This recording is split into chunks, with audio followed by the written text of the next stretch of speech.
حدیث پاک میں ہے، حضرت انس بن مالک رضی اللہ عنہ سے روایت ہے کہ برتنوں اور گھر کے صحن کی صفائی غنا و مالداری لاتے ہیں۔ سمجھو مال میں برکت ہوتی ہے، تو یوں کھانے پینے کے بعد برتن کو چھوڑ دیں گے تو یوں ایک بے برکتی کا سبب بھی ہے، اور دوسرے اس میں بھی چوہے لوٹیں گے تو چھپکلیاں لوٹیں گے، پتہ نہیں کیا کیا کیڑے مکوڑے اپنے جراثیم جو ہے اس میں چھوڑیں گے، تو اس لیے وہ دھو کر برتن ڈھانک کر رکھا جائے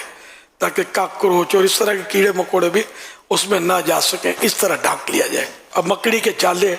تو حضرت مولا علی شیر خدا کرم اللہ وجہہ الکریم فرماتے ہیں اپنے گھروں سے مکڑیوں کے جالے دور کرو، کیونکہ انہیں گھروں میں لگا ہوا چھوڑ دینا ناداری یعنی غربت، فقر و تنگ دستی کا باعث انہیں سبب ہے۔ فتح رضویہ جلد پہلی جو ہے اس میں اعلیٰ حضرت رحمۃ اللہ علیہ کا فرمان ہے، علماء میں مشہور ہے کہ اپنے دامن آنچل سے بدن نہ پوچھنا چاہیے، سے منہ وغیرہ پوچھتے ہیں، اور رد المحتار میں فرمایا دامن سے ہاتھ منہ پوچھنا بھول پیدا کرتا ہے، یعنی کہ حافظہ کمزور ہوتا ہے۔ کھانا بچا دیا جائے اور ضائع کر دیا جائے تو بے برکتی آتی ہے، کھانا واقعی بچا کر ضائع کر دیا جائے تو سیدھی سیدھی بے برکتی سامنے ہی ہے نا، کہ اگر آپ نہ پھینکتے تو اتنا مال آپ کا ضائع ہونے سے بچ جاتا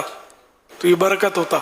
یہ تو ہے بے برکتی۔ ہر گناہ بے برکتی لائے گا، نحوست لائے گا، ذلت لائے گا، اور نیکی عزت لائے گی، برکت لائے گی۔ اگر پانی کھڑے کھڑے پیا جائے تو بے برکتی آتی ہے، پانی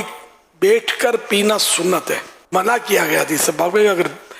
کھڑے کھڑے کوئی پی بھی لے تو اس کو چاہیے کہ اس کو کے کر کے نکال دے، اس کو نہیں، یہ ایک ڈانٹ ہے، زجر ہے، اچھی بات نہیں ہے کہ کھڑے کھڑے بندہ پانی پیے۔ اگر کھڑے کھڑے پیا اس کو گناہ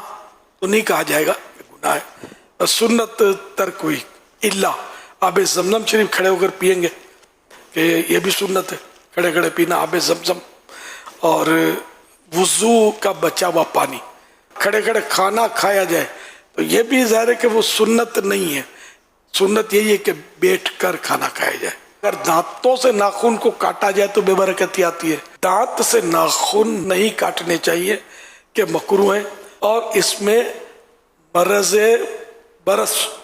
معاذ اللہ پیدا ہونے کا اندیشہ ہے، لیکن وہ کوڑ کا خطرہ ہے۔